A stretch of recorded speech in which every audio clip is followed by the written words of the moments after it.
بسم اللہ الرحمن الرحیم اقترب للناس حسابهم وهم فی غفلۃ معرضون صدق اللہ العظیم اللہم صلی وسلم دائما ابدا علی حبیبک خیر الخلق کلہم۔ محترم سامعین اکرام، سلسلہ وار گفتگو صورتوں کے فضائل، ان کے اندر اہم مضامین، ان کے بارے میں گفتگو ہے، اور آج اللہ کی توفیق سے 17واں سپارہ سورۃ الانبیاء، اس کے بارے میں تھوڑی سی گفتگو ہے۔ توجہ کے ساتھ سماعت فرمائیں گے تو انشاءاللہ رب ذوالجلال نور ایمان سے سینوں کو منور فرمائے گا۔ سورۃ الانبیاء یہ مکہ المکرمہ کے اندر سورہ مبارکہ نازل ہوئی ہے۔ اس کے اندر 7 رکوع ہیں اور 112 آیات مبارکہ ہے۔ اس کے اندر اس سورہ مبارکہ کے اندر رب ذوالجلال نے سب سے زیادہ اپنی وحدانیت کے بارے میں گفتگو فرمائی۔ جو آیات مبارکہ ہیں سب سے زیادہ رب ذوالجلال کی توحید کے اوپر گفتگو ہوئی ہے، اور اس کے بعد رب ذوالجلال نے اس سورہ مبارکہ کے اندر 18 انبیاء کرام کا تذکرہ فرمایا،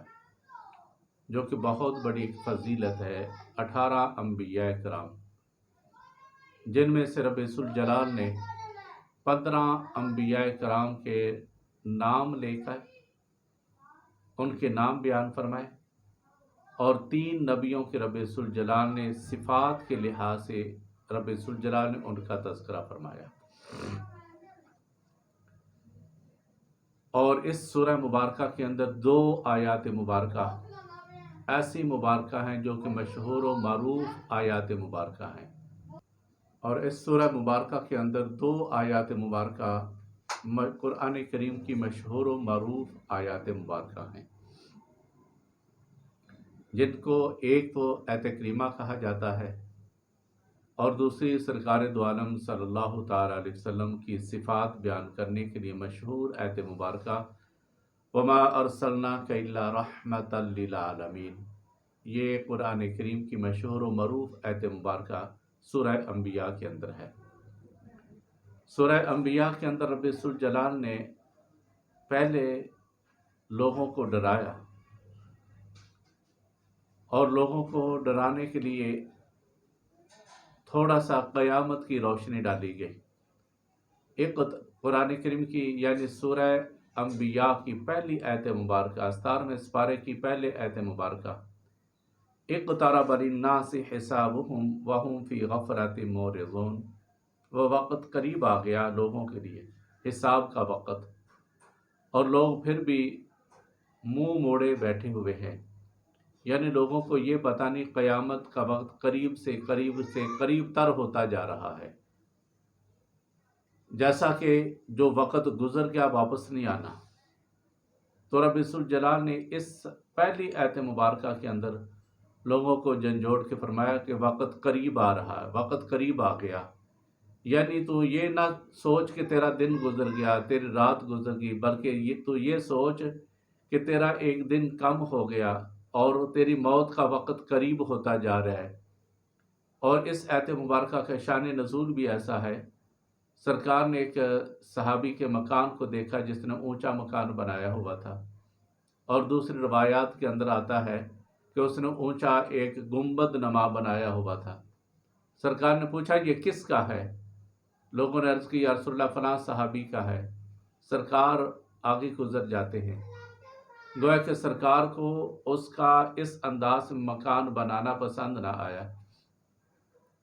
بعد میں صحابہ کرام نے بتایا کہ سرکار نے تیرے مکان کو دیکھا، لیکن سرکار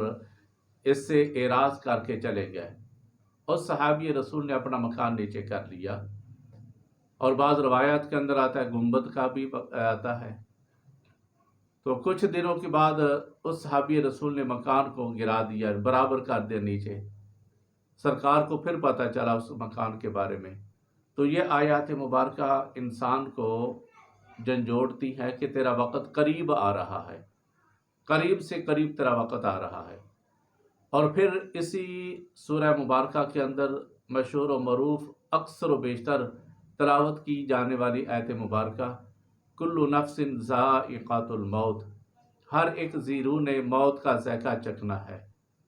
اور ہر ایک ذی روح نے جب موت کا ذائقہ چکھنا ہے تو پھر بندے کو ہر وقت تیاری کرنی چاہیے آخرت کی۔ ہم آخرت کی تیاری نہیں کرتے، دنیا کی تیاری کر رہے ہیں، دنیا کو بنانے کے لیے، سجانے کے لیے دنیا کے اوپر ہمارا زور ہے، لیکن آخرت کو ہم بھول چکے ہیں۔ یاد رکھیں کہ ہم سب کو ہر وقت اپنی آخرت کے بارے میں فکر کرنی چاہیے۔ اور اسی آیت مبارکہ کے اندر اللہ نے فرمایا وَنَبْلُوكُمْ بِالشَّرِّ وَالْخَيْرِ فِتْنَةً،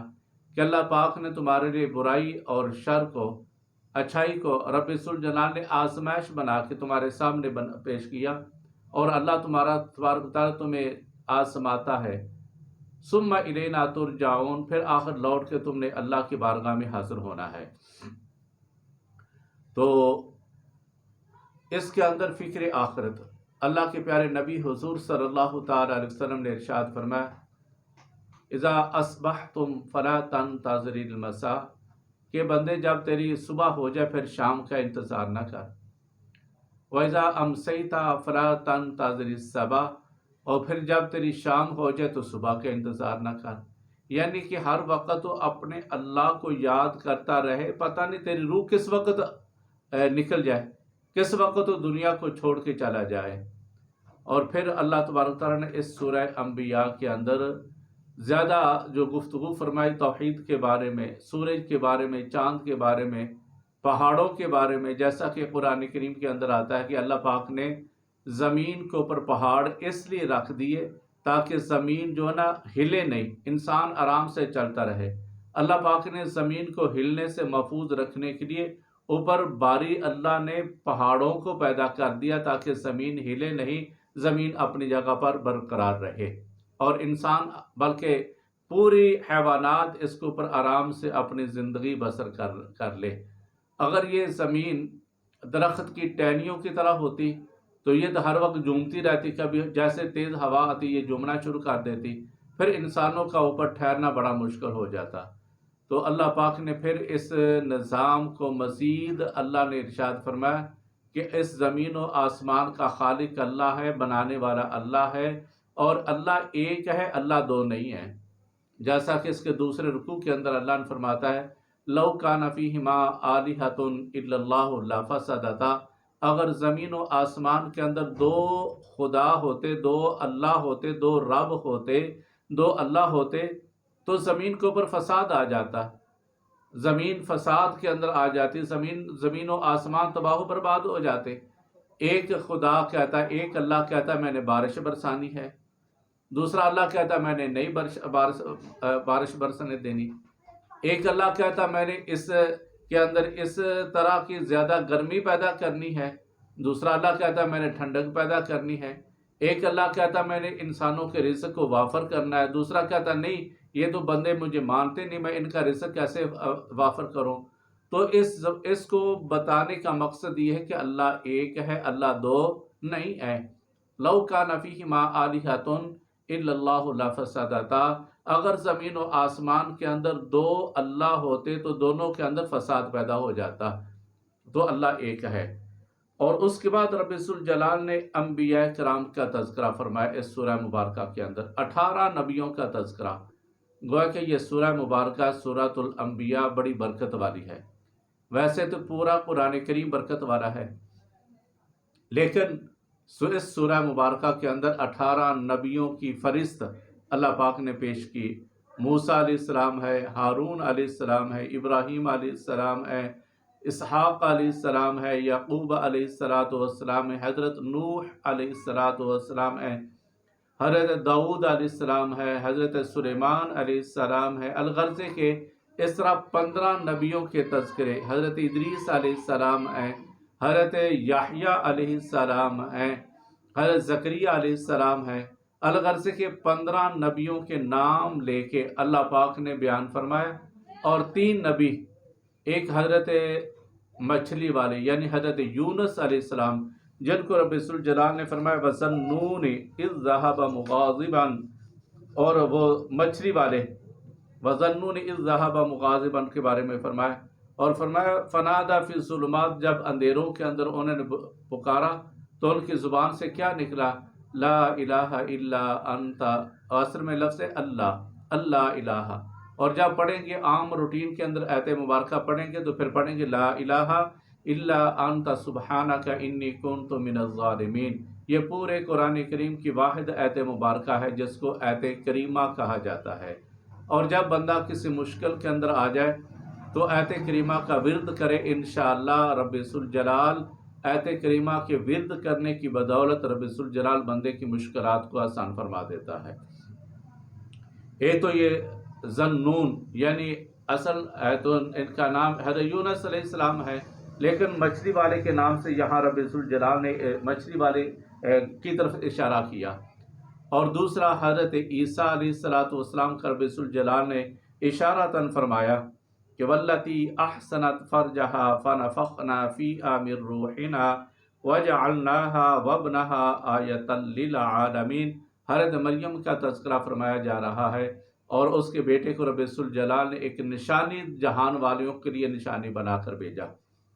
اور پھر تیسرے جو ہیں وہ میرے اور آپ کے سہن لجپال نبی سید المرسلین رحمت للعالمین حضور صلی اللہ تعالی علیہ وسلم کا نام نہیں لیا گیا، بلکہ فرمایا وَمَا أَرْسَلْنَاكَ إِلَّا رَحْمَةً لِلْعَالَمِينَ۔ یہ مشہور و معروف آیت مبارکہ سورہ انبیاء کے اندر آتی ہے۔ تو سورہ انبیاء کا خلاصہ یہ ہے کہ اس کے اندر رب الجلال نے ایک تو انبیاء کرام کے حال و احوال کو بیان فرمایا، اور جب کہ بندے کو مشکل پڑے تو اس وقت رب الجلال کو یاد کرے، جیسا کہ حضرت یونس علیہ السلام نے اللہ کو یاد کیا، اور پھر حضرت ایوب علیہ السلام نے بھی اللہ کو یاد کیا، اور جب بیماری کی ان کی انتہا ہو جاتی ہے تو اس وقت حضرت ایوب علیہ السلام نے جن کو پکارا برب الجلال وَأَيُّوبَ إِذْ نَادَى رَبَّهُ أَنِّي مَسَّنِيَ الضُّرُّ وَأَنْتَ أَرْحَمُ الرَّاحِمِينَ۔ اس وقت ایوب علیہ السلام نے رب الجلال کو پکارا کہ اللہ مجھے تکلیف پہنچی ہے، تو ارحم الراحمین ہے، تو ہی ہر ایک اوپر رحم کرنے والا ہے۔ جب اتنا کہا تو رب الجلال نے آپ کو شفا دے دی، جس کا تذکرہ مزید سورہ یعنی 23ویں سپارے کے اندر ان کا مزید تذکرہ آتا ہے، سورہ صاد کے اندر آتا ہے مزید تذکرہ ان کا کہ کیسے ان کو اللہ تعالیٰ نے شفا دی، وہ تذکرہ سورہ صاد 23ویں سپارے کے اندر آتا ہے۔ تو حضرت ابراہیم علیہ السلام کو جب آگ کے اندر ڈالا گیا تو مشہور و معروف آیت مبارکہ قُلْنَا يَا نَارُ كُونِي بَرْدًا وَسَلَامًا عَلَىٰ ابراہیم، ہم نے کہا کہ اے آگ تو ٹھنڈی ہو جا، برکت والی ہو جا میرے ابراہیم علیہ السلام پر، سلامتی والی ہو جا۔ تو یہ بھی مشہور و معروف آیت مبارکہ جو ہے سورہ انبیاء کے اندر آئے گی۔ تو حضرت ادریس علیہ السلام، اسماعیل علیہ السلام کا تذکرہ بھی اسی سورہ مبارکہ کے اندر ہے۔ حضرت داؤد اور حضرت سلیمان علیہ السلام نے جو فیصلہ کیا اس کا تذکرہ بھی سورہ انبیاء کے اندر ہے۔ اور پھر حضرت ابراہیم علیہ السلام کے اوپر جو اللہ نے انعام فرمایا وَهَبْنَا لَهُ إِسْحَاقَ وَيَعْقُوبَ، تو اللہ تبارک تعالیٰ نے اس وقت جو حضرت اسحاق عطا فرمائے، پھر اس کے ساتھ پوتا عطا فرمایا، اس کا تذکرہ بھی سورہ انبیاء کے اندر ہے۔ تو اس لحاظ سے یہ سورہ نبیوں کے ناموں والی سورہ ہے، اس لیے سورت کا نام ہے سورۃ الانبیاء، یعنی قرآن کریم کی ایسی سورہ مبارکہ جس کے اندر رب الجلال نے نبیوں کے نام لے کے اللہ نے ان کو یاد فرمایا۔ تو خلاصہ کلام اس کا یہ ہے کہ جب بھی بندے کو مشکل پڑے تو اللہ کو یاد کرے، جیسا کہ حضرت ابراہیم علیہ السلام نے اللہ کو یاد کیا تو اللہ تبارک تعالیٰ نے ان کے آگ کو بھی ٹھنڈک والی بنا دیا۔ جو لکڑی جس درخت کی تھی اللہ تبارک تعالیٰ نے اسی درخت کی لکڑی کو یعنی پھولوں کے ساتھ سجا دیا تو آگ ٹھنڈک والی ہو گئی۔ حضرت یحییٰ علیہ السلام نے بھی اللہ کو پکارا